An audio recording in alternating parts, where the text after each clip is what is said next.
Bueno, buenas tardes.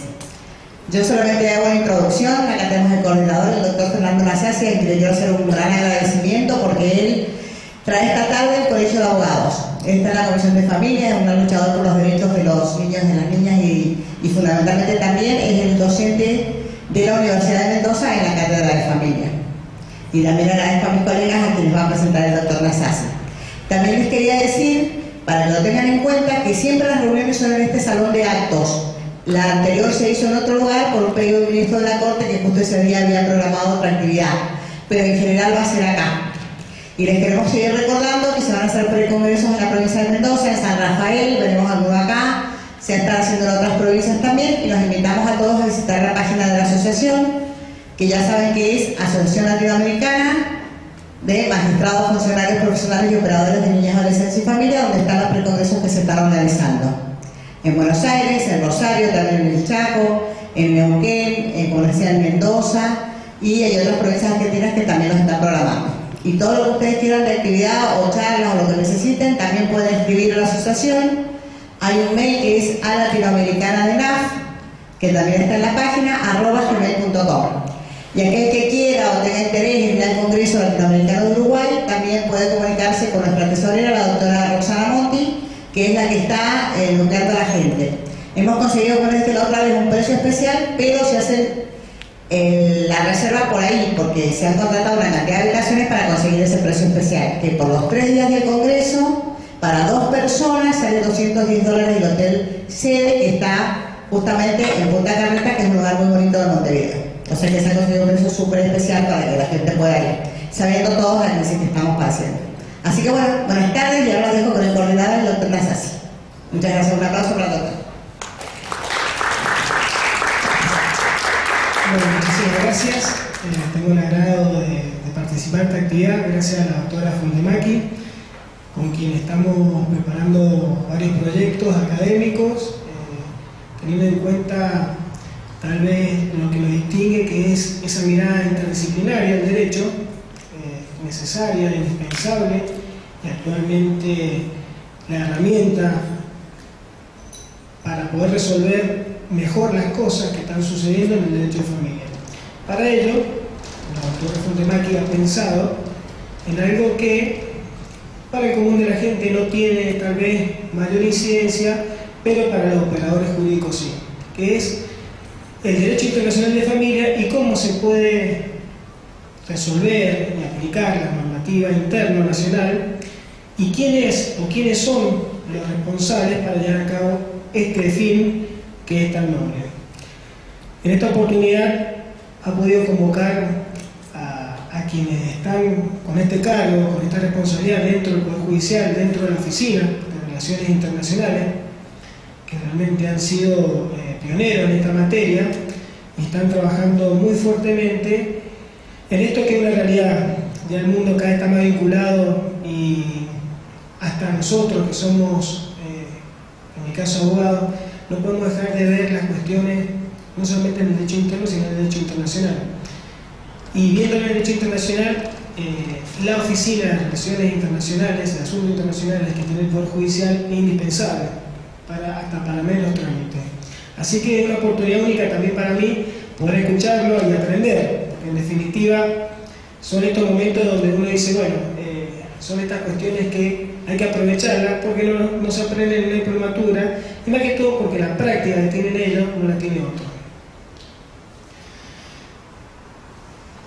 Los antecedentes los van a dar cada uno de ellos, pero simplemente va a empezar a hablar el doctor Roberto Adolfo Stocco sobre el derecho internacional de familia y su incidencia dentro de la oficina y cuáles han sido los logros, los desafíos y también las problemáticas que hay actual dentro de la normativa que se está aplicando y cuáles serían las herramientas necesarias para poder agilizar estos trámites.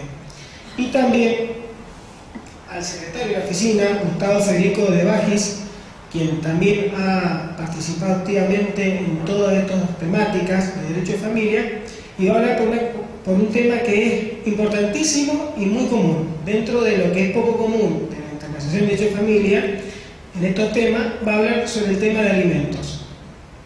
Seguramente varios habrán conocido algunos casos mediáticos que se han dado. Bueno, podemos aprovechar entonces nosotros también a preguntarle a ellos cómo se resuelven algunas cuestiones que son de índole más de gestión y administrativa. Muchísimas gracias y esperamos aprender con ustedes.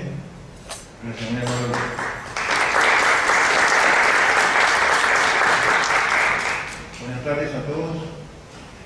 En primer término quiero expresamente agradecer a la doctora Fontemaki, a Marilina, que hace muchos años que viene trabajando en la problemática de la minoría y no es la primera vez que me invita, así que nuevamente Marilina te agradezco y este reconocimiento también a tu trabajo.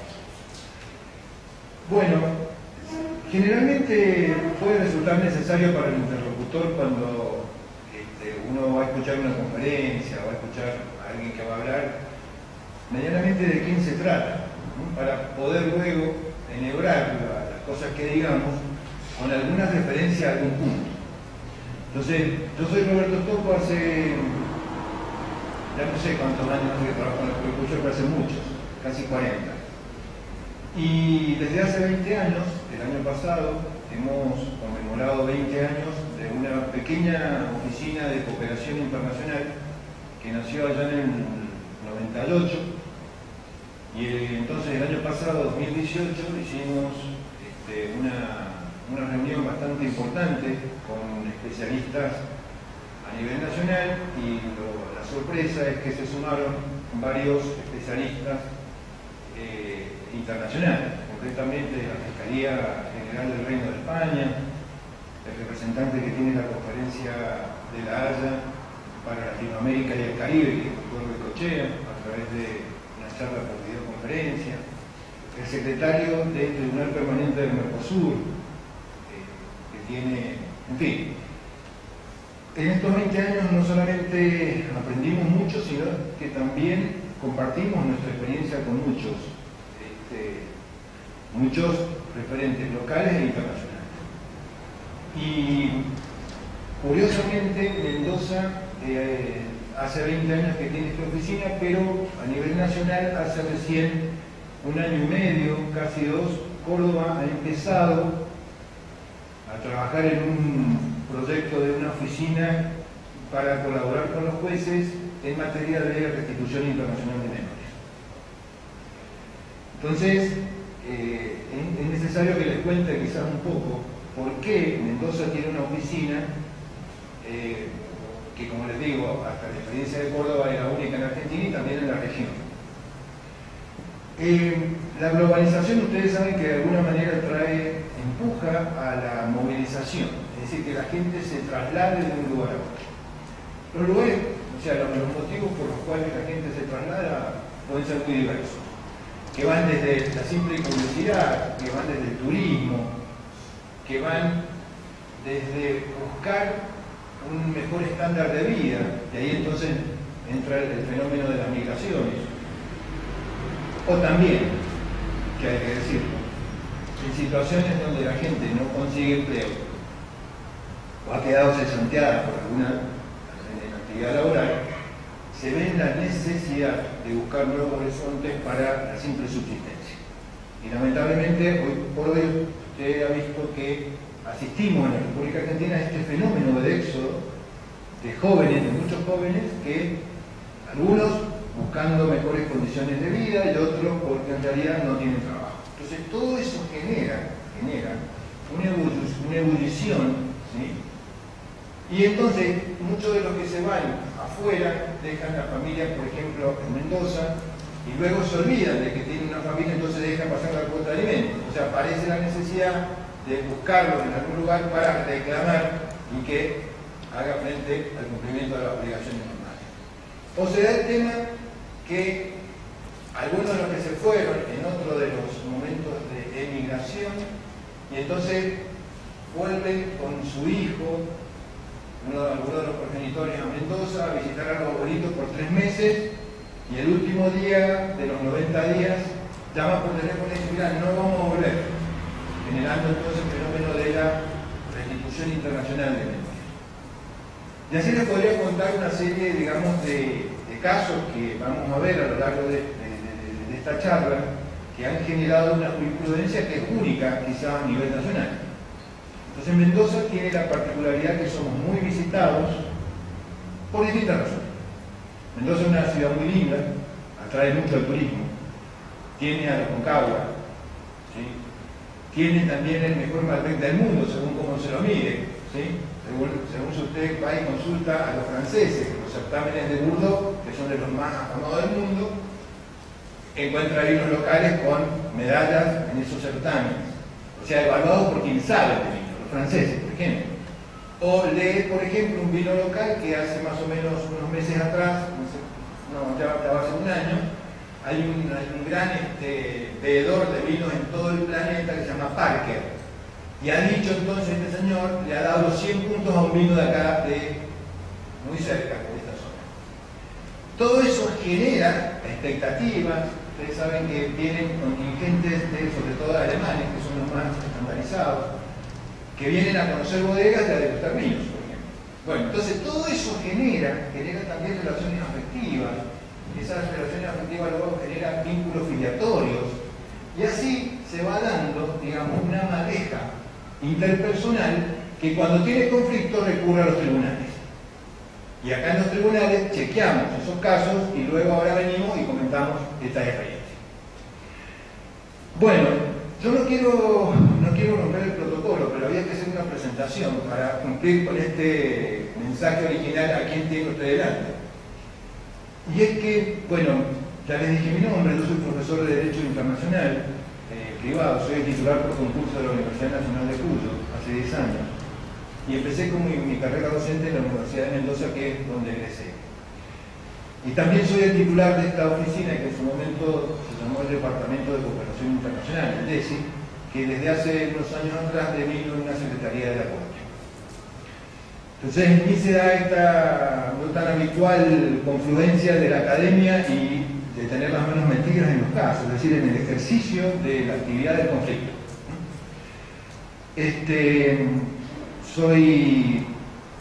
Ya he presentado mi tesis doctoral en la Universidad Nacional de Rosario, estoy esperando la confirmación del jurado para poder defenderla. Y la idea es venir hoy día a compartir una serie de casos que por momentos ustedes, los invito a reflexionar sobre esto, no van a poder creer que estos casos se hayan dado o se estén dando en la ciudad donde usted vive. Bueno, es importante también aclarar que desde 2015 la República Argentina tiene en forma sistematizada disposiciones del derecho internacional privado. El derecho internacional privado es la rama que en la relación jurídica tenía presente elementos extranjeros. Y eso nos distingue del derecho interno local.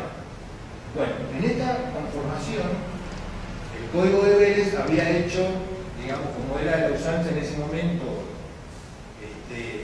estamos hablando del siglo XIX, se estilaba, porque él miró mucho al Código Civil francés, se estilaba dejar desperdigadas algunas normas en los temas que pudieran ser más conflictivos en materia internacional, por eso había normas en la parte general, en materia de sucesiones, en materia de contratos. En fin, la internacionalidad del siglo XIX no fue un bastión como lo puede ser hoy día la globalización. El problema está que la Argentina, desde 1871 hasta la última reforma, había tenido reformas parciales e iba quedando siempre pendiente una actualización del derecho internacional privado. Entonces, era una discordancia importante. Entonces no había tantos casos, los jueces se veían en la obligación de hacer analogías, porque no está, imagínense, una legislación prevista para el siglo XIX, para el siglo XXI, había pasado mucha agua debajo del puente y era necesario reformar. Hubieron varios intentos de reforma, desde el proyecto de código del doctor Goschi a muchos otros proyectos que siempre se lo abordó desde el punto de vista de la reforma del derecho civil. Por eso entonces la reforma que convocó el expresidente Menem, esto era un proyecto que se llamaba el libro octavo, y no llegó a buen puerto, solamente tuvo, no recuerdo si tuvo tratamiento legislativo, pero en realidad la parte de derecho internacional privado ni ninguna parte de esa texto normativo. Hubieron intentos luego de esa parte del libro octavo presentarlo como una ley única, independiente, tampoco tuvo resultado. Luego se le encomendó a una comisión de reforma que presidió el doctor Miguel Ángel Silva Caldani, que es discípulo de Goldsmith, que hoy vive en Rosario. En fin, tampoco tuvo tratamiento legislativo, pero no se aprobó. Y sorpresivamente en el año 2015, cuando ya parecía que del código ni se hablaba, ustedes sabrán, alguien lo puso en el tapete y finalmente, luego de unas rápidas deliberaciones, tenemos el código que hoy día está. Entonces, hago estas referencias, ¿sí?, para que usted tenga en cuenta y empecemos a dar respuesta al mejor estilo griego, de que todo tiene una causa, de algún lugar viene. Y hoy día, al tener la Argentina, entonces, sobre todo Mendoza, esta gran internacionalidad y esta sistematización del código, evidentemente, desde la entrada en vigencia hemos tenido muchos casos que dan vida a muchas instituciones que no teníamos regulado con anterioridad. Por eso es la introducción. Bueno, entonces, dos palabras respecto de este código. Este código tiene hoy día 6 libros. Entonces, en el último libro, ¿sí?, libro sexto, y en el último título cuarto, es decir, el último asiento del último vagón del tren, hay disposiciones de derecho internacional privado. Y en esas disposiciones de derecho internacional privado lo que vamos a encontrar son 3 grandes subdivisiones. Lo primero, cuál es el derecho aplicable a una relación, es decir, ¿se va a aplicar el derecho argentino o se va a aplicar un derecho extranjero? ¿Sí? Entonces ahí tenemos pautas de cómo el juez debe aplicar el derecho extranjero, tenemos regulado el tema del envío, tenemos regulado esta institución de que si el derecho que está llamado a ser aplicado por el punto de conexión resulta ser de que bajo ciertas condiciones no es el mejor derecho que se aviene a la relación jurídica, el juez podría aplicar otro derecho, cláusula de reserva, lo tenemos. Lo mismo con jurisdicción. La jurisdicción es decir cuál va a ser el juez competente en una relación que tiene elementos extranjeros, es decir, que está pivoteando, está sentada en parte en Mendoza, pero en parte en el extranjero. Entonces hay 2 posibles candidatos a entender en el conflicto: o el juez de Mendoza o el juez extranjero. Todo esto es el conflicto de la jurisdicción, mi juez o el juez extranjero. O podría entender otro señor que se parece al juez que no lo es, árbitros. Todo este tema es el fenómeno de la jurisdicción, también lo tenemos regulado. Y por ende también acá en la jurisdicción tenemos qué hacemos con los casos que tienen elementos extranjeros y la intervención del juez no está prevista, pero hay una situación de urgencia y necesidad que exige que un juez intervenga. Foro de necesidad, también lo tenemos regulado. Y tenemos casos de foro de necesidad. Podría hablarles también de la litipendencia, traje un caso de litipendencia, es decir, 2 jueces de distintos estados que van a entender, digamos, en una relación, hay 2 juicios, donde las partes son las mismas, el mismo autor, el mismo demandado, el objeto es el mismo, por ejemplo un divorcio. ¿Y cómo hacemos con dos juicios vigentes en 2 estados? Bueno, eso se llama la litipendencia. Tenemos reguladas soluciones sobre la litipendencia. Y luego entonces de abordar el derecho, concretamente qué derecho vamos a aplicar y quién va a ser el juez competente, aparece una sección tercera, mejor dicho, una parte especial, ¿sí?, que tiene 16 secciones. Y ahí hay normativa específica que va desde persona humana, pasando por matrimonio, unión convivencial, la parte de alimentos, la responsabilidad parental y instituciones de protección, en fin, pasa por la institución internacional de menores, sucesiones, luego se dedica a la parte de la forma de los actos jurídicos, la parte de contratos.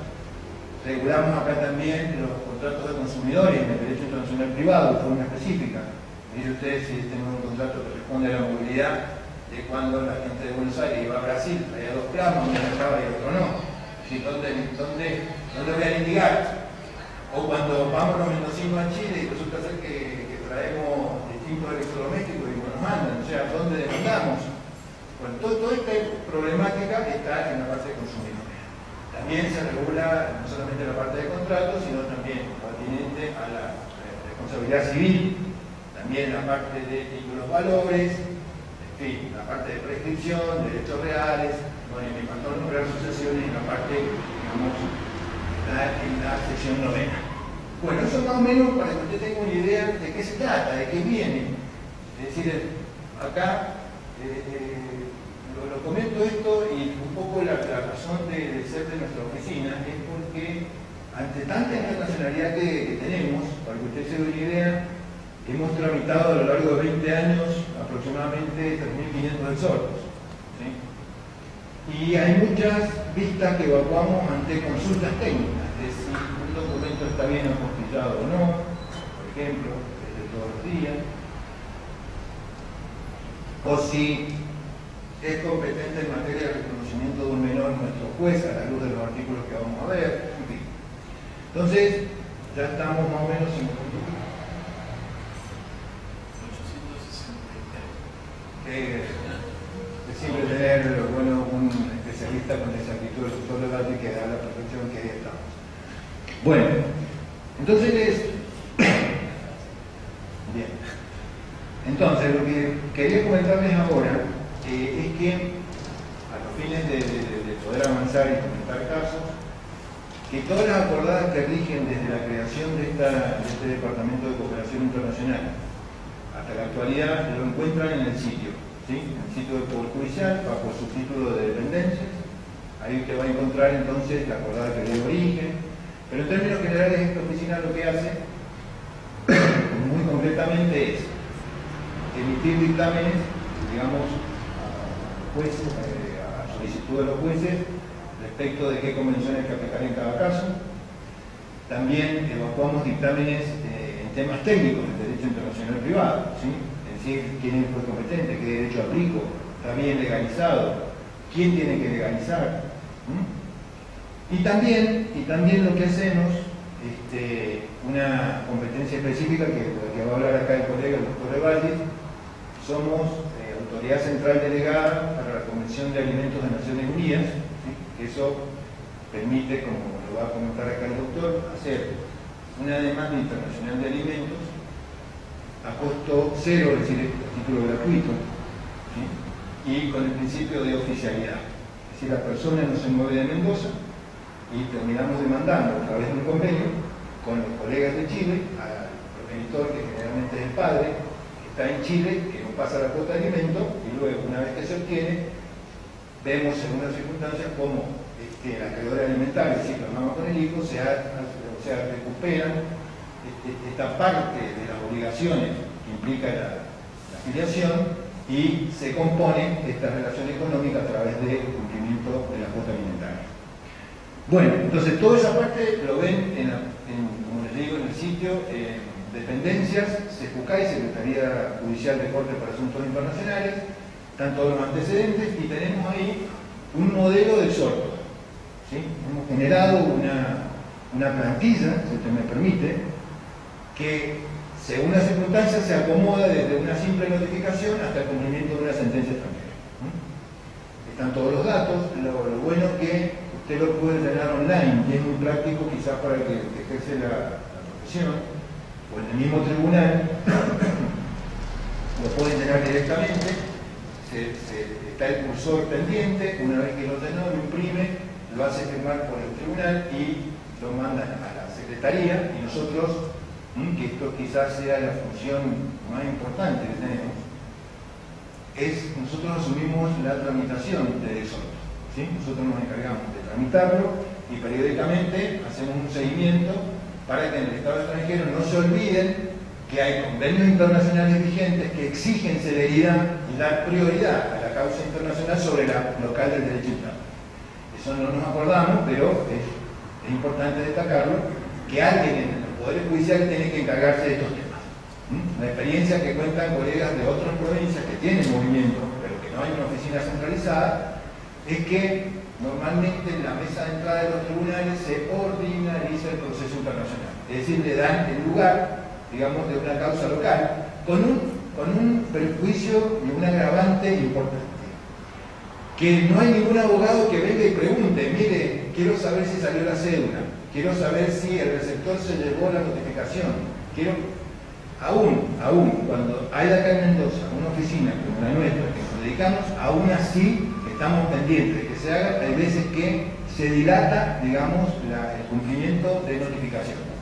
¿sí?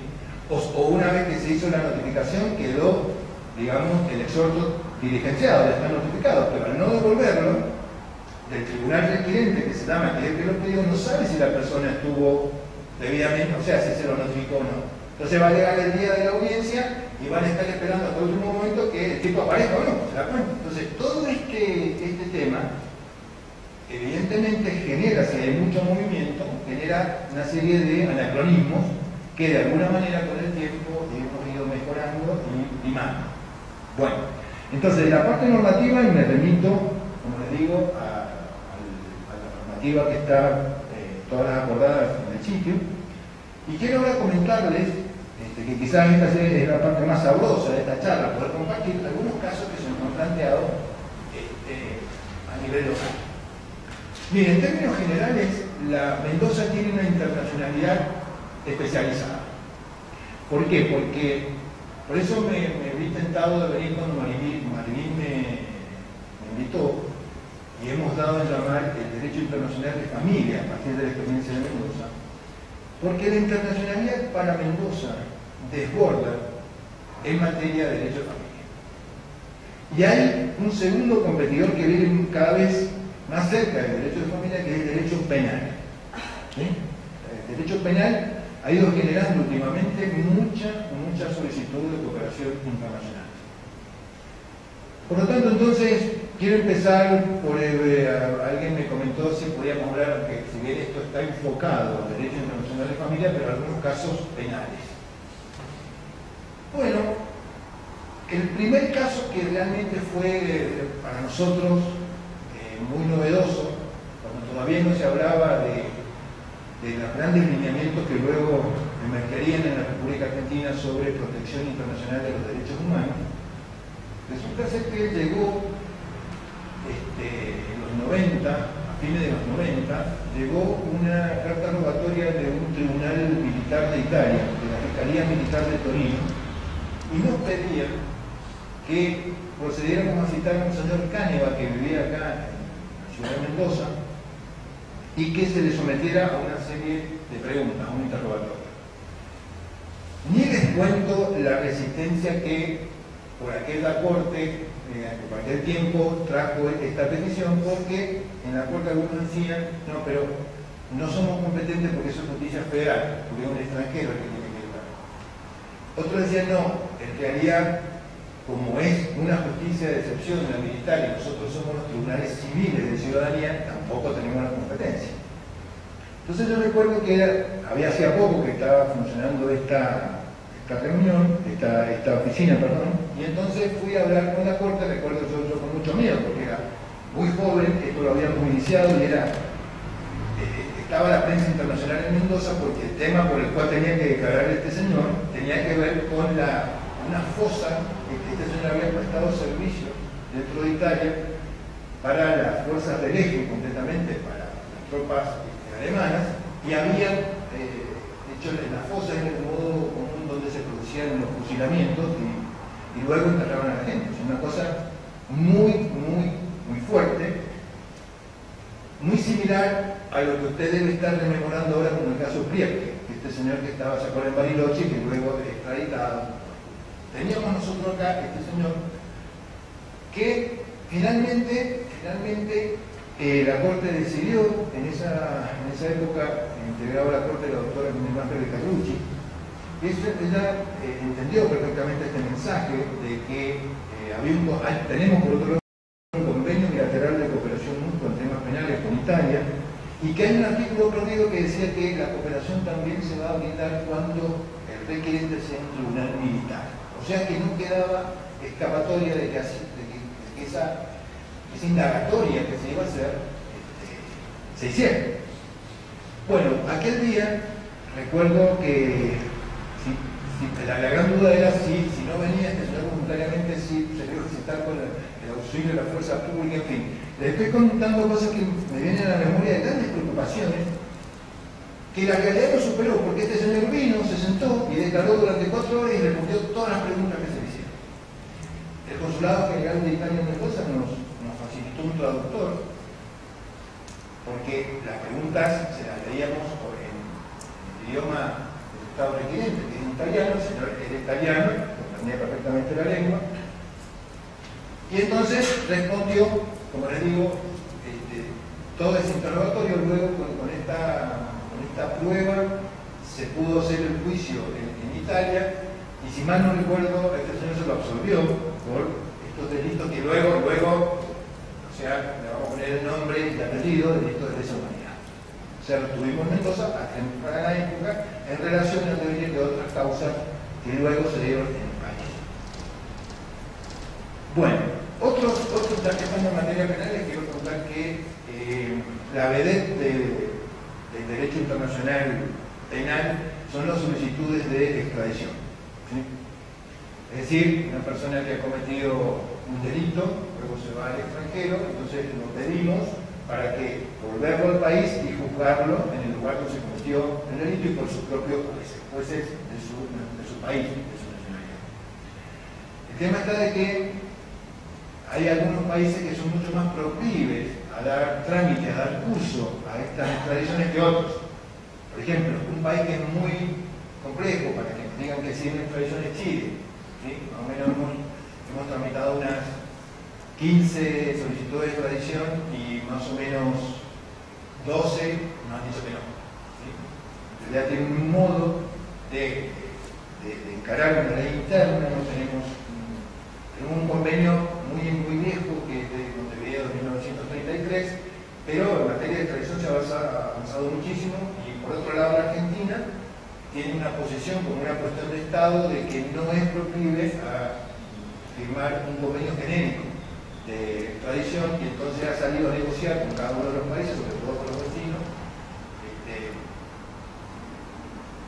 convenios particulares. Cuando se no quiere ir, no ha suscrito el de Mercosur, ha suscrito el de 1933 de Montevideo, y tiene con algunos países un convenio de carácter bilateral, como pasa con Estados Unidos, como pasa con España, como pasa con Italia, ¿sí?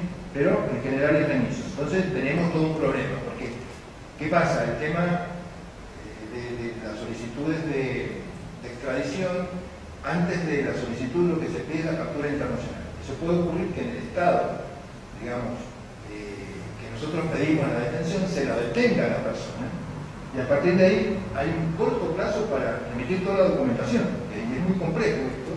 Y hemos tenido algunas novedades en que por ahí la documentación no ha llegado a tiempo, etc. Aparte, hay varios interlocutores. Por un lado, el tribunal que lo requiere, que nos pide a nosotros que mandemos la documentación. Nosotros ayudamos al tribunal a que se genere, cada convenio tiene en términos generales un formato, un modo, y también Interpol, que es Policía Internacional, que es el que agilizan en el extranjero la detención, y luego las autoridades centrales. En nuestro caso, la Cancillería Argentina o el Ministerio de Justicia, según el convenio, y en el Estado extranjero ocurre lo mismo. Hay un tribunal que va a ser el que se va a encargar de la captura de la persona, hay una autoridad central. Entonces hay muchas manos con un fenómeno muy complejo, donde hay una persona que está preventivamente recluida de su libertad, y los tiempos entonces para armar toda la documentación son muy cortos. Entonces es todo un tema las solicitudes internacionales de extradición. Adentrándonos entonces ahora a lo que nos convoca, lo que usted quiere escuchar, lo que vino a compartir, este derecho internacional de familia.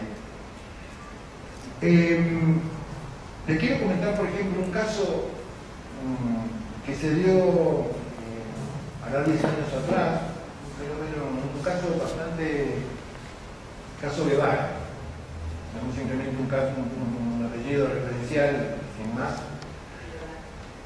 Fue un caso interesante porque se trataba de una familia que vivió un tiempo en Estados Unidos, pero luego volvió a vivir a Mendoza. Entonces un buen día, uno de los cónyuges demanda al otro por divorcio en Mendoza, y cuando estamos ocurriendo el traslado de la demanda al domicilio que tenía en Estados Unidos, viene desde Estados Unidos una notificación de correr un traslado de la demanda en el otro tribunal, un tribunal americano. Entonces hay un cruzamiento de notificaciones de proceso de divorcio, bien de laboratorio, delito. Es decir, los mismos sujetos implicados con un juicio de divorcio y que están interviniendo dos tribunales que son totalmente distintos. Entonces, el problema que se suscita ahí es el tema de esto se llama litipendencia. Cuando el fenómeno, usted lo recordará porque lo estudió, porque lo aplicó, claro, cuando hay un actor y un demandado, uno está en Mendoza y el otro está en Buenos Aires, y hay dos juicios de divorcio, cuando no sé, pues no logran ponerse de acuerdo, hay una instancia superior que está previsto quien lo resuelve. Pero el problema está que en la litipendencia internacional no hay un supratribunal que diga cuál de los dos es competente. Por lo tanto, entonces esto hay que canalizarlo, hay que resolverlo a través de las disposiciones que cada país tenga en su articulación del derecho internacional privado. Nosotros ahora tenemos la litipendencia internacional concretamente en el 2604.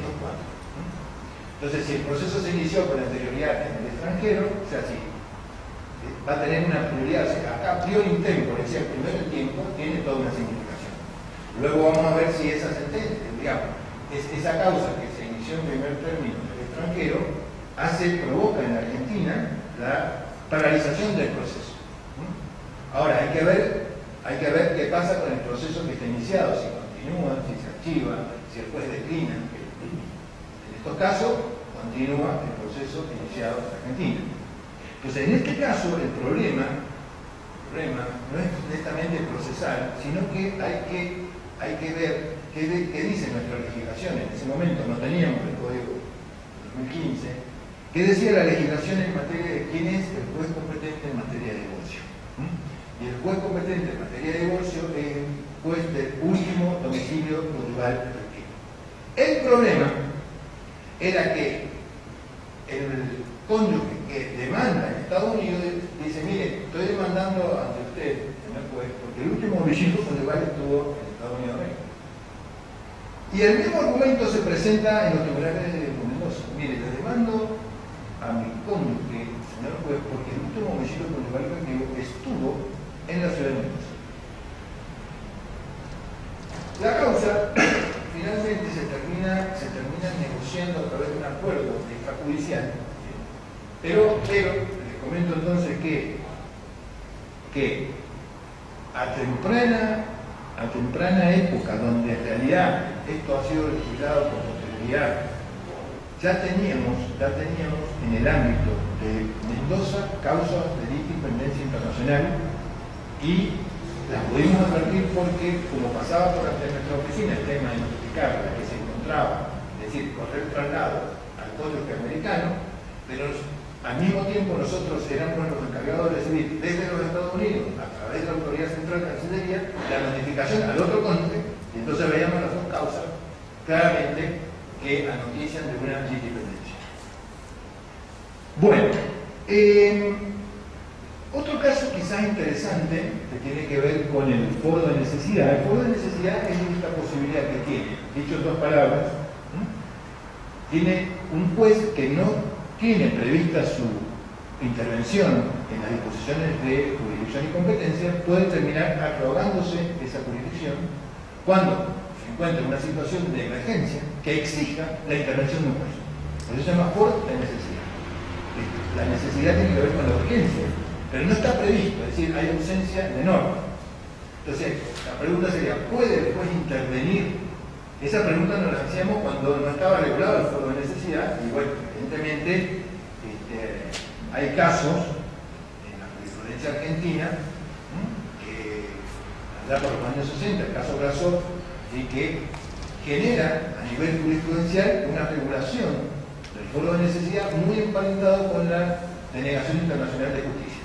El caso Brasov, entonces ya teníamos un caso jurisprudencial a nivel nacional y luego sumamos un caso donde el caso que se dio en Mendoza fue el siguiente. Una mamá que había conformado una familia con un compañero de vida chino, vuelve han vivido un tiempo en China, han vivido un tiempo en Argentina, un día vuelve a China y cuando vuelven a China el pasaporte del niño estaba vencido y el problema era que esta mamá no podía salir de la China porque no tenía un pasaporte válido para salir. Entonces, con buen criterio, los profesionales plantearon ante un juzgado de familia, plantearon la necesidad de la urgencia que no estaba en nuestro país, sino que estaba en el extranjero. En ese momento, la República China no tenía los activos de progreso y avance que hoy día tienen.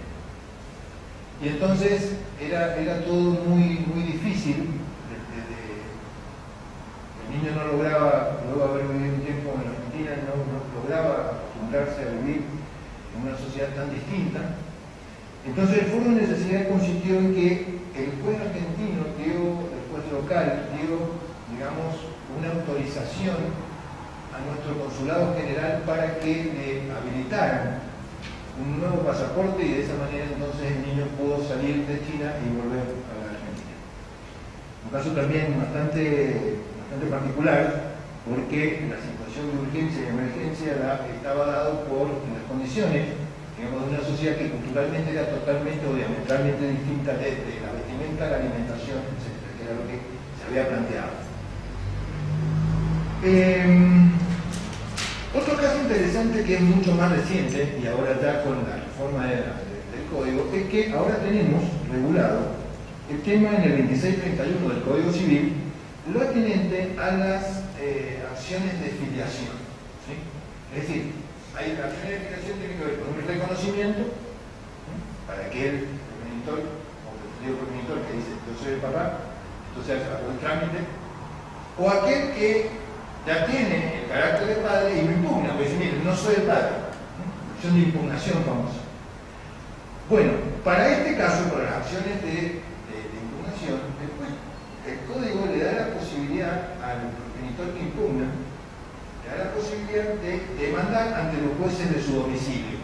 Acá tenemos un caso donde un papá demanda ante un juzgado de familia local la impugnación de la paternidad porque dice que él realmente se ha dado cuenta y ofrece pruebas de que el niño que tiene no es suyo. Entonces impugna esa paternidad. Pero claro, plantea la acción ante los tribunales que dice el Código, que son los tribunales de Mendoza. El tema es que el tribunal termina adhiriendo a un dictamen que nosotros le habíamos acercado, donde le decíamos que independientemente de que, y esto es muy interesante para el operador jurídico, porque todos pensamos de que los jueces tienen que resolver en base a las soluciones que da el Código, y el Código lo que da es simplemente referencias. Eso no tiene que ver, porque si no entonces terminamos. Usted sabe que las normas no son ingenuas, las normas están hechas con un contenido de valores y son los que el legislador tuvo en mira. Entonces, si usted a racatabla sigue las soluciones del Código, nos alejamos quizás de las circunstancias de cada caso concreto y entonces, en definitiva, no logramos el ideal de la sentencia justa. ¿Está claro? Entonces, en este caso, el juez obtuvo una sentencia contra ley, porque dice, es juez competente el juez del domicilio del impugnante. Y dijimos que ese juez era incompetente. ¿Por qué dijimos que el juez era incompetente? Mire, el niño nunca había venido a la Argentina. Vivía en un país latinoamericano, nunca había venido a la Argentina. Lo que había acá era este papá que había estado en ese país latinoamericano, que luego volvió a Mendoza, después de la separación de esa relación de hecho. Y entonces el niño nunca había venido a la Argentina. El niño sabía que estaba su padre acá y pareciera ser que había una maquinación de parte del padre en que, como estaba demandado por alimentos, no tuvo mejor idea de impugnar la filiación. Más allá, no sabemos en realidad si es o no es.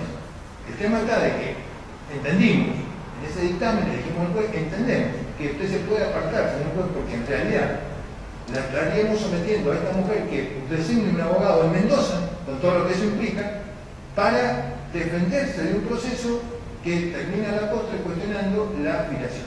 Entonces, si usted, señor papá, entiende que no es papá, vaya y litigue en el domicilio donde tiene, que no es una conexión que no está prevista en la solución del código. Pareciera ser que generalmente esas soluciones no son tan bien vistas, cuando un juez se juega una camiseta y resuelve en base a las circunstancias del caso, y no tanto por los lineamientos que dice el legislador. Eso es interesante que usted lo vea. ¿Sí? Y seguramente usted se le plantea la duda de dónde saco fundamentación para hacer eso. Para eso existe, señor, la filosofía. No tanto la filosofía allá de los 5 siglos antes de la era cristiana, con los padres de la filosofía, sino en el devenir de la filosofía jurídica. ¿Sí? Es decir, hay que ver qué entiende usted por qué es derecho. Para usted es derecho un conjunto de normas, donde piensa en un señor que se llama Hans Kelsen, está, usted se lo cuento, se lo declaro, se lo anuncio, fue un esclavo de lo que dijo el legislador. Tiene que hacer la receta del legislador. Ahora, si usted piensa de que en el fenómeno jurídico se dan cita a una complejidad de dimensiones, es decir, donde por un lado evidentemente está la norma, pero es muy importante lo que pasa en la realidad social de cada caso, y a eso lo vemos, ¿sí? Es lo que dice la norma, en el caso concreto, a la luz de qué entendemos por lo que es la justicia, seguramente la solución puede ser la que nosotros dijimos, que fuera litigar en una plaza que no era la cómoda para el progenitor, ¿sí? Está bien, esto no es una clase ni aspira a ser, digamos, introducirlos a ustedes en la filosofía jurídica, pero es necesario que el operador jurídico conozca este andamiaje filosófico para poder un poco disparar de las soluciones que a veces pueden ser disparatadas que da el legislador. No estamos acostumbrados a esta gimnasia de que lo que manda es el caso concreto. Usted se va directamente a lo que dice la norma. Entonces puede tener clientes que tengan la razón. Pues si no, va a ser me explico. Bueno, pero mi tema es hablar acá hoy día del derecho internacional de familia en Mendoza, a la luz de la experiencia que hemos ido generando. ¿Cómo andamos de tiempo? Bien. Están aburridos, están durmiendo, todo, algunos los veo bastante interesados. Es bueno también para radicar el impacto que ve mucho que sale este tipo está loco para la puerta. Y sí, seguramente. No está tampoco. La verdad, hay que sumar locos también. ¿Sí? Necesitamos urgentemente, lo jurídico necesita de una mirada un poco renovadora. ¿Sí? Entonces, tratamos de sumarnos a ese valor. Bueno, un caso bastante interesante, y aquellos que se estaban durmiendo ahora se van a despertar, es con un caso que nos tocó intervenir, y felizmente, que decimos finalmente porque después acogió la solución propuesta en un dictamen, con el tema del cambio de nombre, que se da en el 2618. Es decir, dentro de persona humana está regulado su domicilio, está la residencia, el tema de la afiliación por naturaleza, las TRAF, técnicas, ¿sí? La adopción humana asistida y también la adopción. Hay por ahí previsto una solución en persona humana que tiene que ver con el cambio de nombre. Esto que siempre, cuando yo era chico, pensarse cambiar el nombre era imposible, porque cada uno era el nombre que me puso mi mamá. Pero resulta ser que con el tiempo, el tema del nombre ha empezado a ser bastante volátil respecto de lo que habitualmente se pensaba.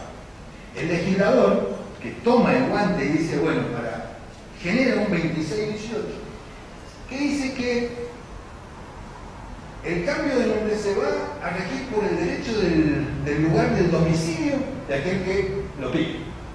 Tuvimos un caso de un chico acá local de Mendoza que se va a pasear por el mundo y pasando por Austria conoce a una chica, se pone de novio y se casa. Posiblemente no es cualquier lugar, ¿no? A veces uno piensa en música clásica, hermano, parece que es un cambió Mendoza por Viena. Resulta entonces que este chico se casa y cuando se casa, el derecho austríaco, contrariamente a lo que regulamos nosotros, que regulábamos, ¿no? Porque la señora Gómez de Valle, ¿sí?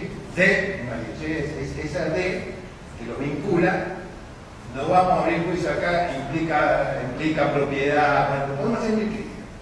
Los austriacos están en la vereda enfrente. Usted, varón, es de la señora. ¿Sí? Bueno, entonces, una vez que se casan, las autoridades austríacas dicen, para que usted adquiera y asuma los derechos de la ciudadanía europea y de los austríacos, necesitamos que en el registro del país de donde usted proviene tome en cuenta razón de este cambio, que usted ahora es de la señora. Bueno, entonces se presenta la demanda con un poder, a un juzgado de familia, y le dice, mire, cuenta este relato que yo le acabo de decir, y pide el tema del cambio de nombre. Bueno, lo que advierte la jueza, evidentemente, dice que este cambio se rige, y yo siempre pienso, por eso hablamos un día, y ella contaba, dice, cuando yo veía que la norma decía que esto se va a regir por el derecho del domicilio estaba en Austria, me daba cuenta de que había que ir a consultar el derecho austríaco. Tan habitual estas cosas de ir a consultar el otro derecho, digamos, en el derecho internacional privado. Entonces nos solicitó colaboración, nosotros le dijimos, mire, tranquilícese, que el caso tiene solución, y lo que hicimos fue seguir la norma, concretamente el 2618, y nos vimos la necesidad de conocer ese derecho austríaco.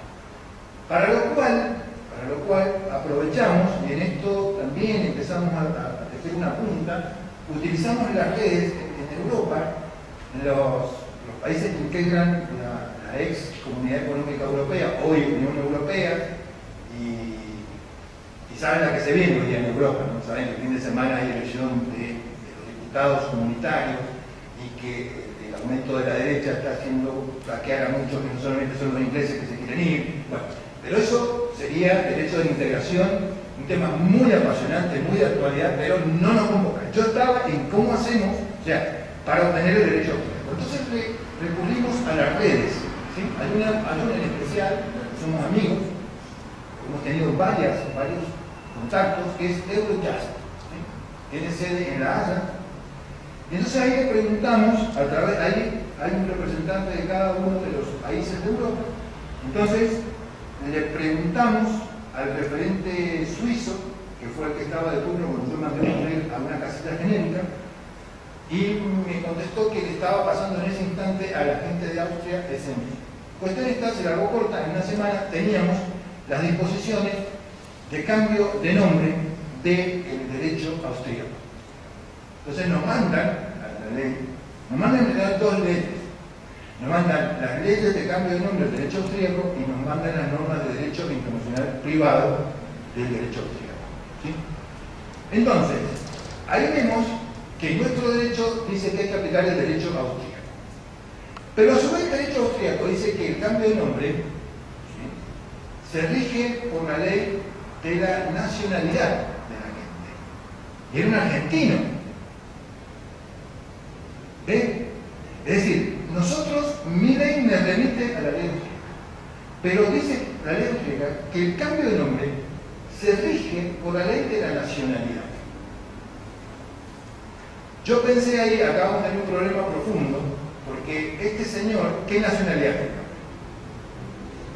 ¿Sí? Es un argentino, ha nacido, se ha presentado como argentino, pero al casarse, evidentemente está adquiriendo los derechos de otro país, tiene otra ciudadanía. ¿Sí? Entonces, esto son las calificaciones, es decir, conforme a qué derecho yo entiendo qué es lo que estoy analizando. Bueno, la cosa está en que es clara la norma de derecho internacional privado austríaca que hay que dar prioridad a la nacionalidad de origen. ¿Sí? Uno puede tener varias nacionalidades. En Alemania, muchos de ustedes quizás tienen la doble ciudadanía porque sus abuelos eran españoles o italianos. Entonces sale con pasaporte argentino y llega a Europa saca del otro bolsillo del pasaporte europeo y es comunitario. Bueno. Entonces, este tema es lo que se llama el reenvío. Mi derecho me remite al otro Estado y hay que ver qué pasa en ese Estado. Porque ellos pensaron que podía aplicarse las disposiciones del derecho de cambio de nombre del derecho austríaco. Pero entonces cuando mi derecho me remite al derecho extranjero, ¿a qué parte me remite? Bueno, en materia de reenvío, nuestra disposición tiene el 2596, que dice que cuando hay que aplicar derecho extranjero, también se incluyen las normas de derecho internacional privado del otro Estado. Entonces las evaluamos, esas normas decían que hay que aplicar la ley de la nacionalidad original de esta persona. Entonces hay una remisión del derecho austríaco al derecho local. Y en el derecho local, concretamente, el cambio de nombre dice que se lo puede cambiar bajo ciertas condiciones que acredite el estado de necesidad. Lo pudo demostrar fácilmente, el estado de necesidad que era acceder a los derechos, digamos, de un estado extranjero, y si no, no se asentaba este cambio de nombre, no iba a poder gozar de esos derechos. Entonces la jueza entendió que era razonable, dictó una sentencia en tal sentido, y este señor se cambió el nombre, y luego su abogada apoderada le remitió la sentencia, la tuvieron que traducir, apostillar, y la inscribió finalmente en acta. Siempre recuerdo, y se lo marqué, la desesperación de la jueza cuando tenía que aplicar derecho austríaco. También hay desesperaciones cuando hay que aplicar derecho rumano, cuando hay que aplicar derecho alemán, de los más usuales que hemos tenido. Y bueno, hoy en día, gracias a esta herramienta que es Internet y las redes de jueces, podemos en realidad salir y acortar tiempo y tener un margen de error mucho más chico y acotado. Bueno, ya estamos todos. ¿Alguna pregunta, alguna duda? ¿Está previsto eso para este pequeño con confianza? Yo he hablado con mucha confianza. ¿Y hay orden Institución Internacional de Niños o Niñas? ¿Cómo ha sido el proceso? ¿El qué, perdón? La Institución Internacional de Niños o Niñas que pide un papá que vive en otro país. Bueno, Mendoza tiene muchísimas causas de Institución Internacional de Menores. Muchas hemos tenido y bueno, yo pienso que de tanto trajinar se ha ido evolucionando también esto, ¿no? Por ejemplo, saben que la 9120, es decir, la nueva ley del procedimiento en materia de derecho de familia, ha incorporado una cápite de la Institución Internacional de Menores.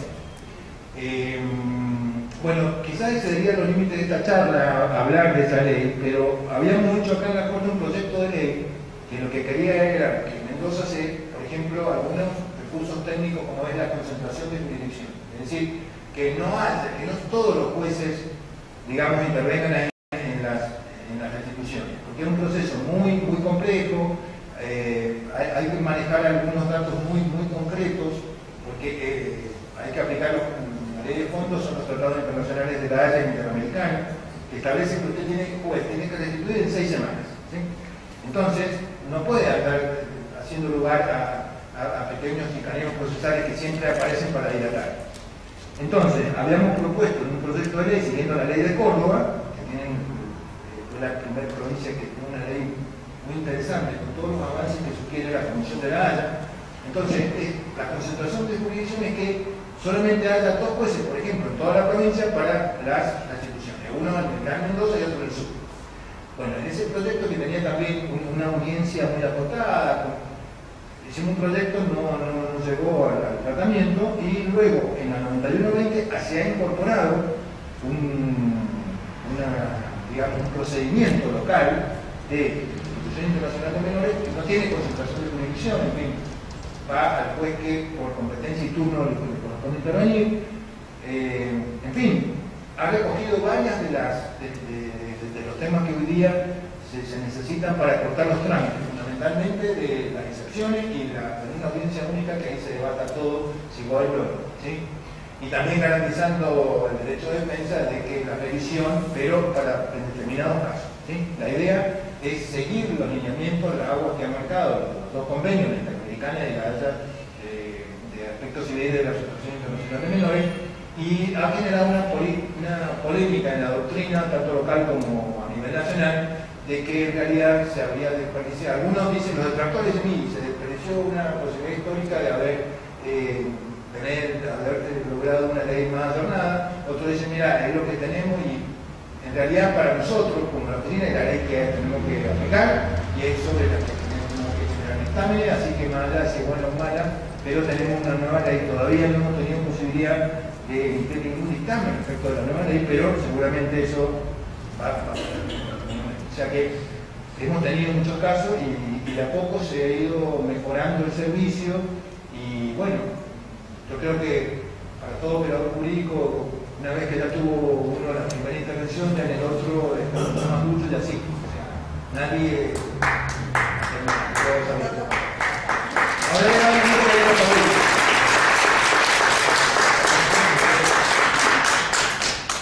Bueno, muchas gracias. Le damos la palabra. No hay break, ¿no? Ya está organizado. Bueno, buenas tardes, yo soy Gustavo de Valle y quiero agradecerle a los organizadores por esta invitación, por esta gentileza y a modo de breve presentación, yo trabajo en la Secretaría de Secucay, Secretaría Judicial de Corte para Asuntos Internacionales, donde es titulado el doctor Stocco. Yo soy el secretario y en el plano académico tengo un doctorado en la Universidad Autónoma de Barcelona, donde también soy investigador y soy docente en la Facultad de Derecho de la Universidad Nacional de Cuba. El tema que a mí me toca desarrollar, digamos, de esta generalidad de la que nos habló Roberto, yo voy a especificar puntualmente en la materia alimentaria que nos toca trabajar desde la Secretaría, desde la Secucay. Entonces, el tema sería la internacionalidad en materia de alimentos, ¿verdad? En materia de alimentos, tenemos que, primero que nada, yo voy a hacer mención a un artículo muy importante del nuevo Código Civil y Comercial que aplicaba Roberto en este de este nuevo tren, en el artículo 2629 y subsiguientes, se hace mención justamente a la materia alimentaria, a la materia alimentaria en el plano internacional. Esto es cuando tenemos un beneficiario de alimentos que vive en un estado y un deudor, un deudor alimentario que vive en otro estado. Y esto da igual que esté en Argentina o que esté afuera, digamos, el beneficiario puede estar acá o puede estar en otro país. ¿Qué sucede con esto? ¿Cómo va a funcionar ese reclamo de alimentos? Ustedes saben, en materia, ustedes miran el foro de familia, no hace falta que explique aquí cuál es la materia, puntualmente la materia alimentaria, pero este reclamo, esta necesidad alimentaria, no se modifica por esta internacionalidad. Por esto responde fuertemente a las distintas corrientes migratorias que se van dando y que en materia alimentaria, tal vez como no se da tanto en otros aspectos de esta internacionalidad de la que hablaba Roberto, en materia comercial, turística, tecnológica, etc., aquí hay una fuerte impronta de las migraciones y sobre todo se ve fuertemente insisto con este término, la migración económica. O sea, cuando hay necesidades económicas que hacen que las familias, las parejas, los padres se trasladen y ahí surgen luego, ante una separación, surgen estos temas de materia alimentaria. El Código Civil, entonces, en este artículo 2629, dispone, en materia de jurisdicción, que como una regla general, que luego tiene sus excepciones, sus especificidades, que todas las acciones alimentarias se deben interponer, y dice esto, a elección del beneficiario, puede ser en el país, en el estado donde vive el beneficiario o en el estado donde está el reclamado o el deudor alimentario. ¿Está? Pero difícilmente, esto yo estoy hablando no ya en el plano teórico, sino desde la práctica que nosotros tenemos a diario en nuestra oficina, que de alguna manera, como decía el doctor Stocco, de alguna manera no, o sea, es una oficina pionera en el país y en la región, y por eso es que cuando nosotros hablamos de números o estadísticas, prácticamente serían los números más fiables que hay, o las estadísticas más fiables que hay en la región en estas materias. Entonces, difícilmente, ante una necesidad alimentaria, el progenitor que va a reclamar, o también podría ser el cónyuge que va a reclamar alimento, o un hijo que si bien es mayor de edad, pero está incluido dentro de las obligaciones alimentarias respecto de sus padres, que tenga una necesidad alimentaria, difícilmente tenga dinero para ir a litigar a otro estado que es donde está el reclamado, ¿verdad? O el deudor alimentario. Entonces, acá se ve justamente que, más allá de que el Código Civil permite esta posibilidad, deja esta libertad al reclamante de que fije esa jurisdicción. Lo lógico en la praxis es que lo haga en el estado, lo haga y a duras penas en el estado donde está viviendo. Digo a duras penas porque nosotros en la oficina también lo vemos regularmente, que muchas veces dean y tal vez no tienen para dear pero no tienen para irse. O sea, digo, en materia de transporte, imagínense, mucho más no van a tener posibilidad de ir a otro estado. Ahora, aclarado esto, ¿cómo hacen los estados para esta materia, que es una materia donde rige un principio de gratuidad, donde rige sobre todo un principio de gratuidad, donde rige un principio de celeridad? Estamos hablando de alimentos, o sea, no sobra el tiempo. O sea, aquí el tiempo tiene que ser, como también ocurre en otras materias, como hablaba Roberto de restitución, donde también la celeridad, a ver, digo, es un poco extraño hablar de esto de la celeridad como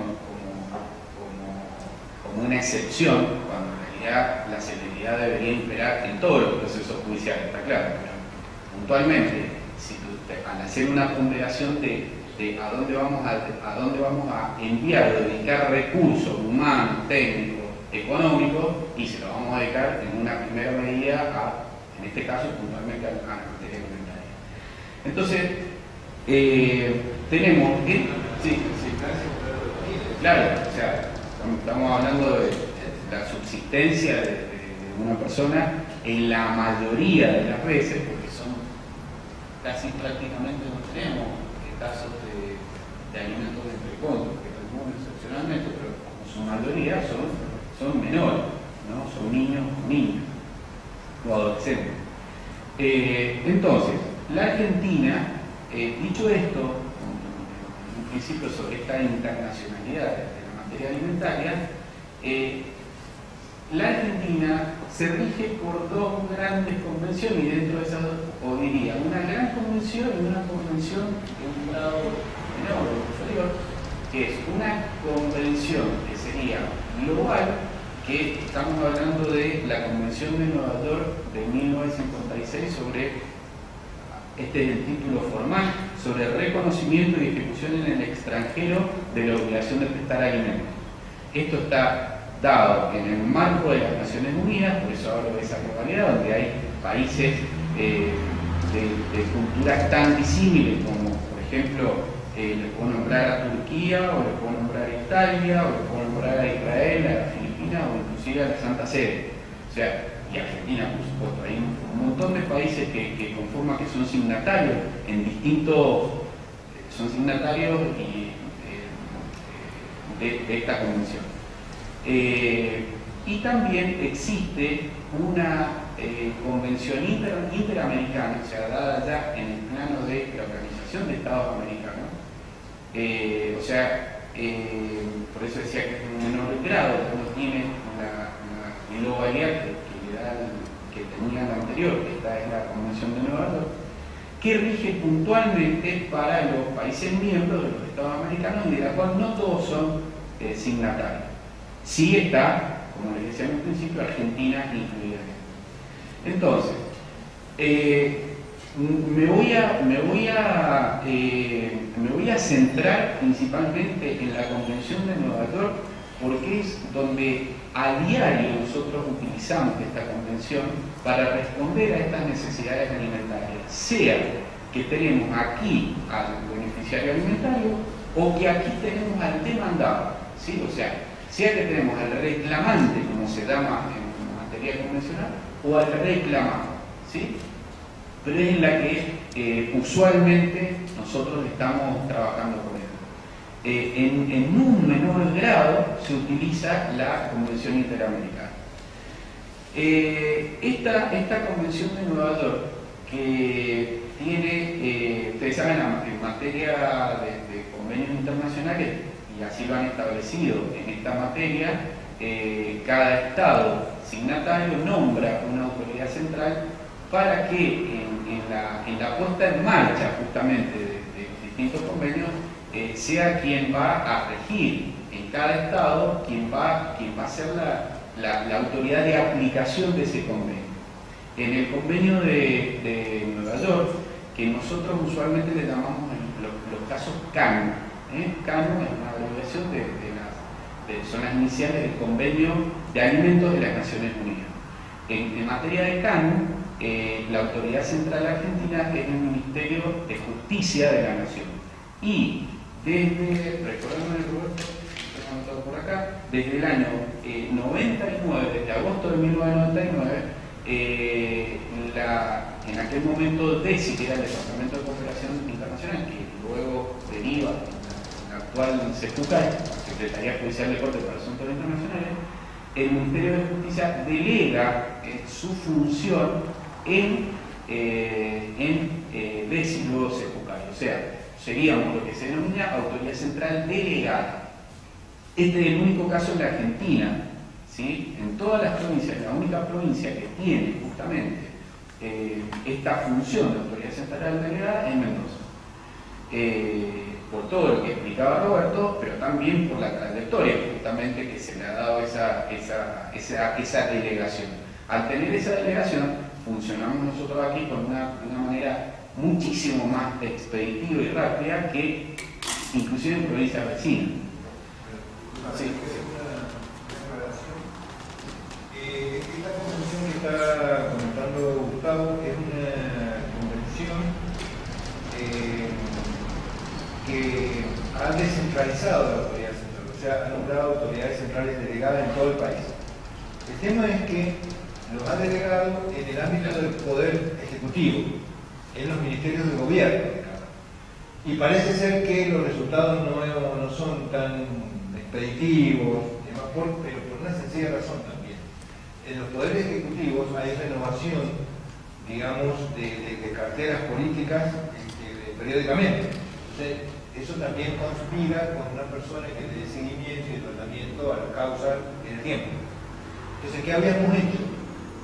Llegamos a un acuerdo en el gobierno de La Falla y sacaron un decreto del Ejecutivo, creo el 1449 del año 2000, en el que se cede las funciones de la autoridad central delegada que tenía el Ministerio de Gobierno en esta dependencia de la Corte. Entonces, es la única, como dice acá el doctor, que la única provincia que fuimos a pedir trabajo, es decir, mire, esto que hace usted se mantiene en el Ejecutivo, ningún problema.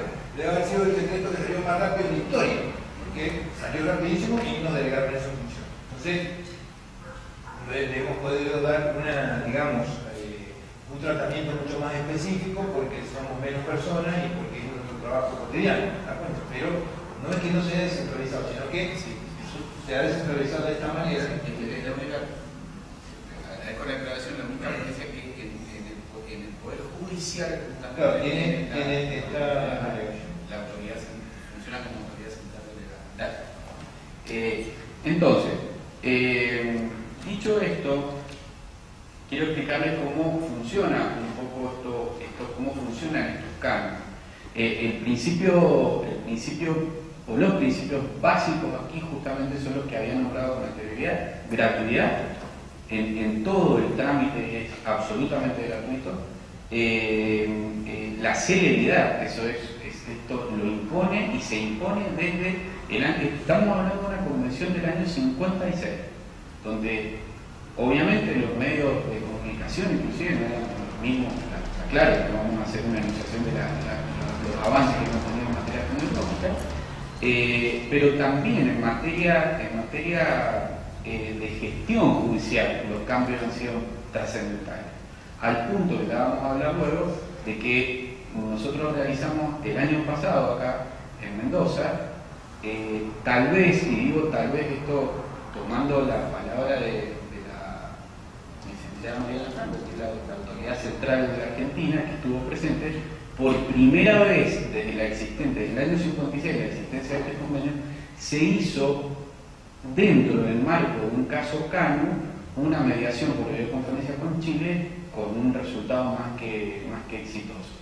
Y entonces nuevamente Mendoza, y en este caso Argentina, ha marcado la vanguardia en estos casos.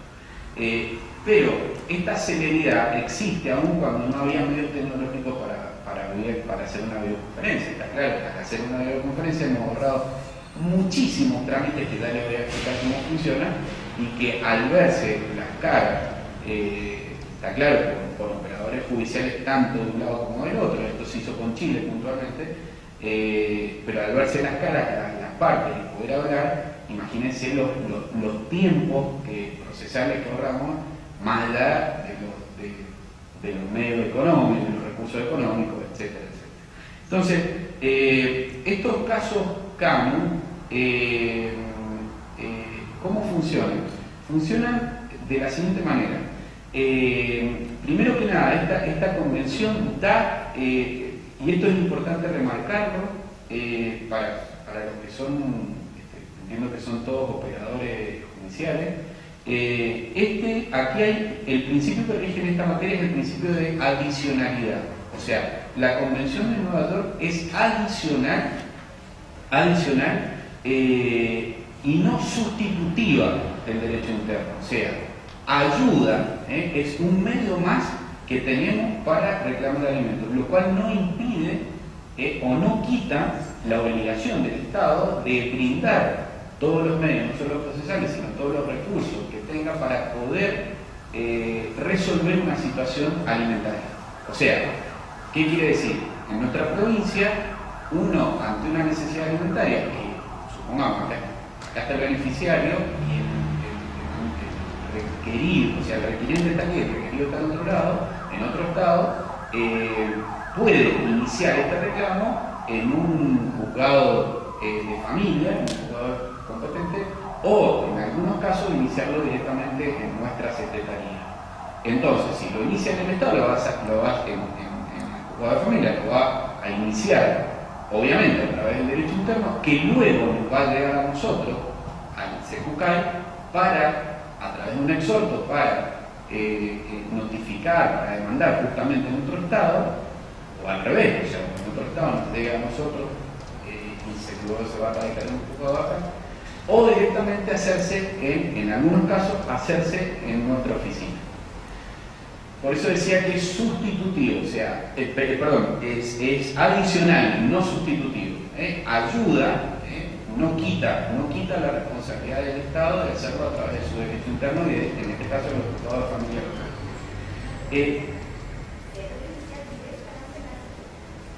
Sí, en algunos casos sí, sí. Y digo no en todos los casos porque no le has contado, Roberto, algo importante, la cantidad de gente que integra nuestra secretaría. Sí. Somos tres. No, somos tres. Entonces, la verdad que no tenemos, más allá de que podemos hacerlo, la verdad que no tenemos las posibilidades humanas, ni siquiera físicas, porque no tenemos espacio, ni siquiera espacio para poder responder a la demanda que hay justamente de la necesidad.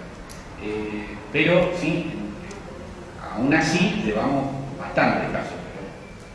Bueno, entonces, el reclamante, dijimos, tiene de qué manera va a hacer esto, va a traer un abogado particular o un codefensor, entonces es todo de justicia local y los de familia local. O si no, como les decía, a través del CEJUCAI. el reclamado,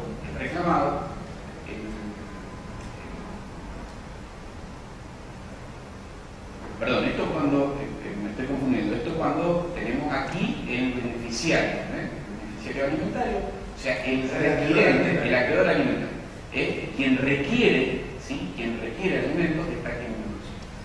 Cuando en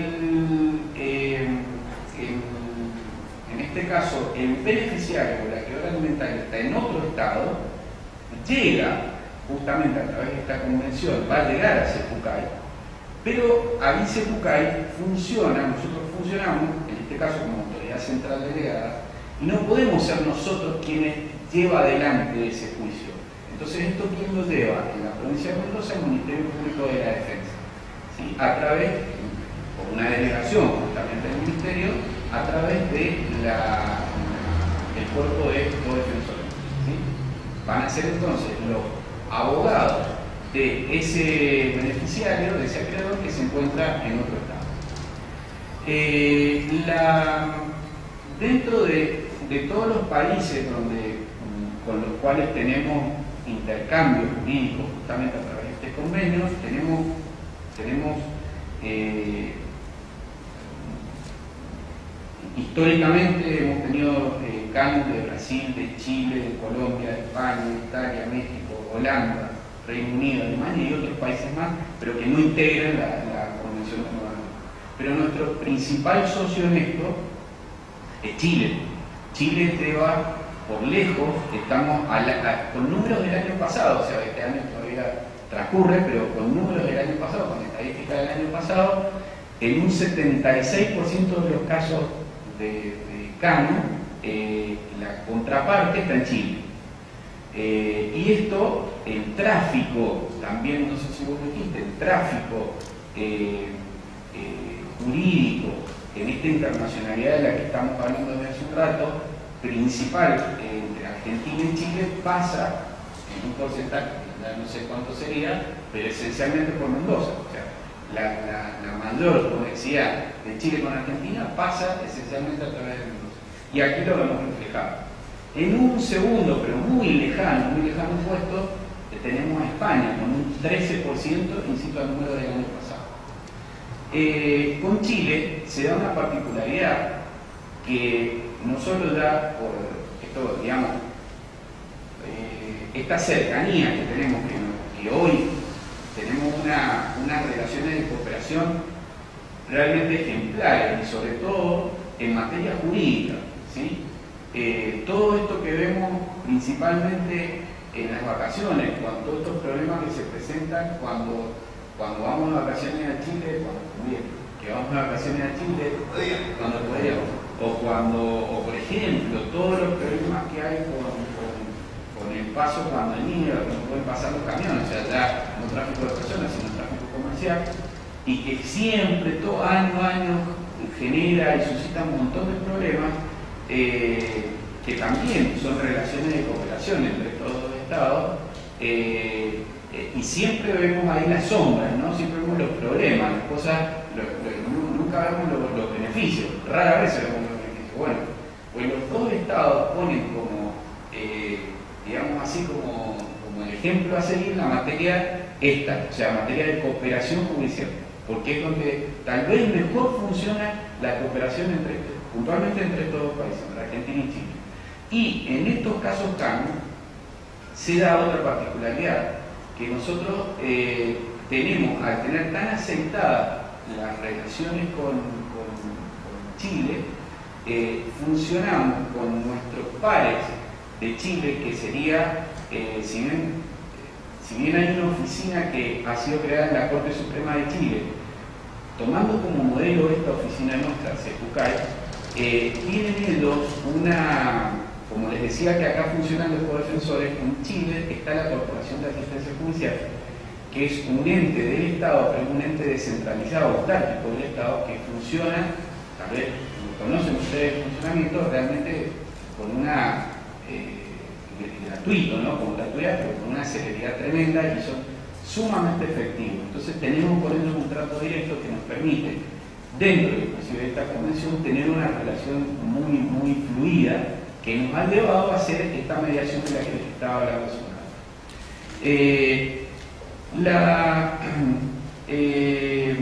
Entonces, les decía, estos casos CAN, cuando se hace la demanda, se hace una breve, ya voy a la práctica procesal, se hace cuando se hace el reclamo, se cuenta, se hace una breve historia, ¿sí? de por qué este beneficiario está reclamando lo que está reclamando y sobre todo cómo es que las partes se han relacionado y cómo han llegado a la situación actual. ¿Por qué? Porque estamos acá presentándole un caso a un juez que está a mucha distancia y a muchísima distancia tal vez. Hemos tenido casos a ver, el caso más lejano que sería de Alemania, Reino Unido, imagínense. Entonces hay que contarle a ese juez de allá cuál es la situación, un poco contextualizar este reclamo que está haciendo la acreedora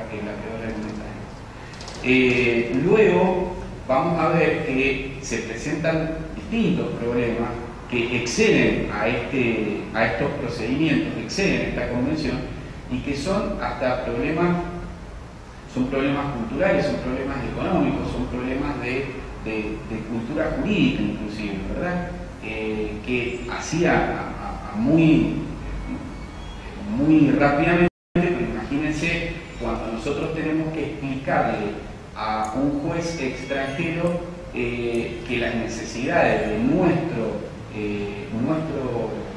beneficiario, en el caso cuando el beneficiario está en Argentina, además de esa necesidad alimentaria, padece un sistema inflacionario que lo que hoy estamos reclamando, seguramente cuando ya en aquel país estén obligando al deudor a que tenga que pagar y mande la plata para acá, tal vez esté desactualizado. Entonces esto genera se dan cuenta que excede a una convención que como tal, una convención internacional que como tal tiene que tener en cuenta una generalidad de casos y no la especificidad en este caso, de la nación argentina que sufre procesos inflacionarios. Por ejemplo, esto da lugar a que, por ejemplo, con Chile funciona de una manera más sencilla porque entienden ellos, por una cuestión de cercanía, cómo funciona esto me viene a la mente el caso de Alemania, que estamos llevando, donde tenemos un caso con Alemania, con un caso ya viejo, ya casi que está dejando de ser menor el beneficiario, donde cada tanto están pidiendo una rendición de cuentas de que por qué piden más plata. ¿Y por qué piden más plata? Porque la plata que se había establecido hace 7 u 8 años atrás, no sé, ya no me acuerdo cuando salió un litro de leche hace 7 u 8 años atrás. Entonces está claro que estas necesidades van cambiando y la autoridad de allá dice, bueno, demuéstrenme en qué están gastando esa plata, ¿por qué piden más plata?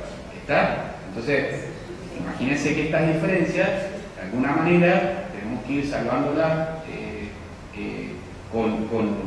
a través de esta convención, pero explicando ciertas cosas que tal vez no estaban previstas en el principio de la convención. Otras diferencias que hay también es en celeridad. Hay países que son sumamente rápidos, como por ejemplo Chile, y hay países que son, no sé si sumamente lentos, pero son mucho más lentos, como por ejemplo nuestro segundo socio, por así decirlo, que sería España.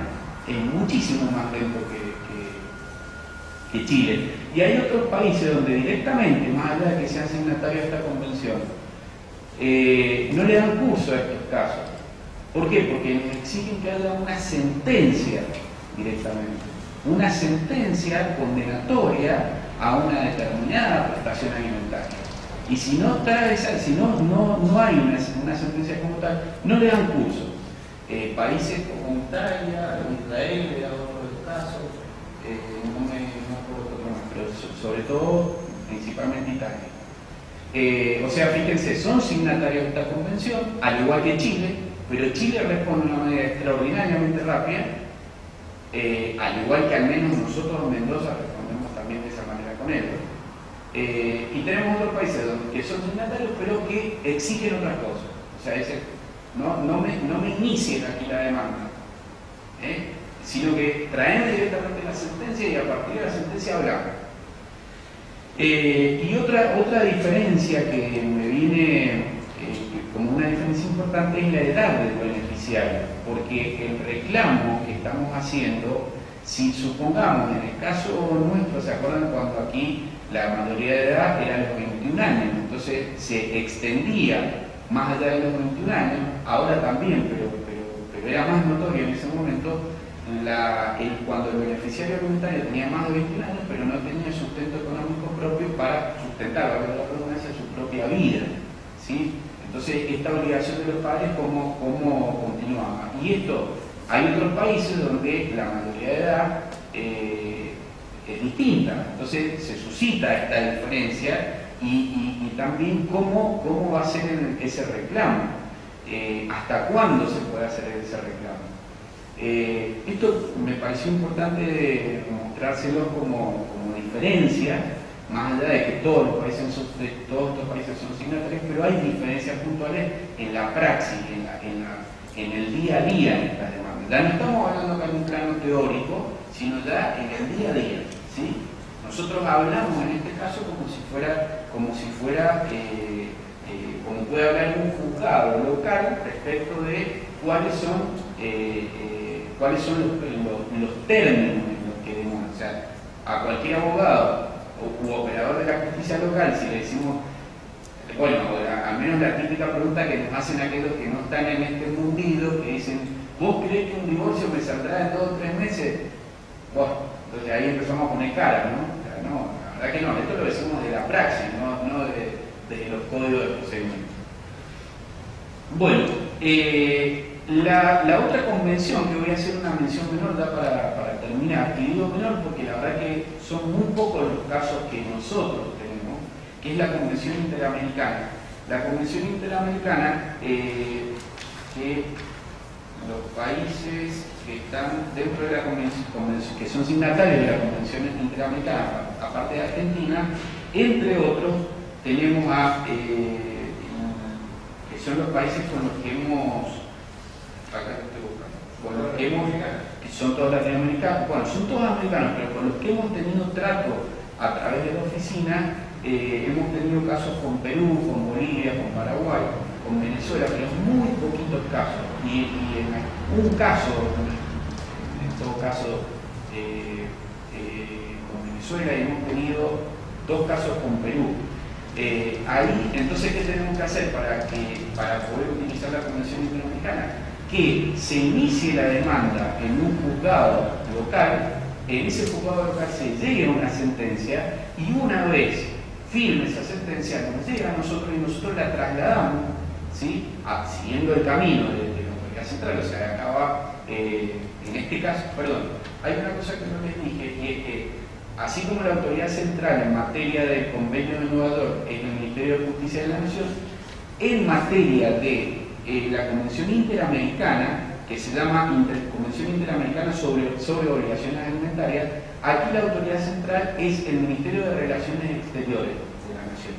Entonces, el camino que tiene que seguir para llegar a ese otro país signatario es a través también de Buenos Aires, pero de otro ministerio, que es el Ministerio de Exteriores o la Cancillería Argentina. Entonces, ¿pero cómo? Ya con una sentencia, ¿sí?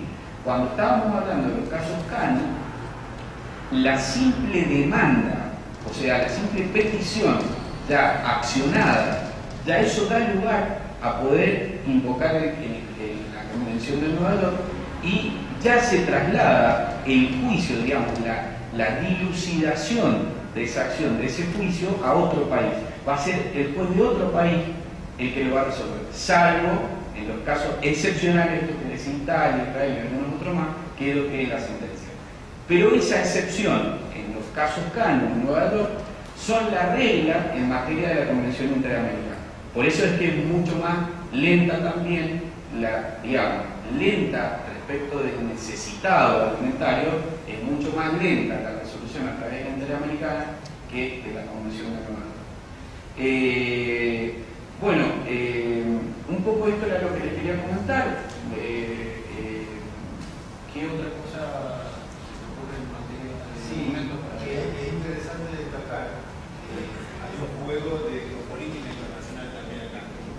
Casualmente Estados Unidos y Canadá no son signatarios de la Convención de Naciones Unidas, esta que permite por el principio de mayoría castellana. Entonces, ¿qué pasa? Muchos juicios digamos, se ven postergados porque no podemos ir a haber ratificado la convención, no se puede demandar en Estados Unidos, ¿sí? Por esta convención. Ahora, trasladémonos y nos ponemos en los pies de los americanos. Usted en Estados Unidos haga cualquier cosa, menos no pagar la cuota de alimentos, ¿sí? Es decir, protegemos a un sector de la minoría, que es el menor que está en Estados Unidos, pero hacia afuera no le interesa, ¿sí? Está claro. Entonces, en Estados Unidos, por ejemplo, la mayoría, con algunas ligeras diferencias, cuando usted no paga la cuota de alimentos, lo primero que hacen es una gana de advertencia. Una. La segunda, directamente le confiscan, por así decir, la tarjeta de crédito. Y hay una noticia en el Social Security, que es el carnet de usted, de su identidad. Entonces usted, y en algunos Estados Unidos, o sea, en algunos estados de los Estados Unidos, ya son excepcionales los que no tienen un avance también sobre una interdicción sobre el carnet de conducir. No puede conducir, aparte de estar en los registros de morosos. O sea, como le digo, un muerto civil. Pero hacia adentro, pero hacia afuera, lo que me interesa es que haya una persona que trabaje, que no generalmente, pero muchas veces, en su mayoría son inmigrantes, ¿sí? O sea, migrantes nuestros, inmigrados en Estados Unidos, generalmente muchos están negros, no están en ningún lado, y entonces no quieren tener conflictos estaduales de demandas que llegan desde el extranjero. Entonces Canadá más o menos sigue esa misma agua, pero bueno, así estamos, está la comunidad internacional con el que tenemos que lidiar. No obstante, Europa, que es mucho más sensible a estas cosas, casi todos los países europeos son signatarios de esta convención y podemos demandar por este sistema de gratuidad y oficialidad, ¿no? Que son una de las pocas convenciones que queda con esa sensibilidad, ¿no?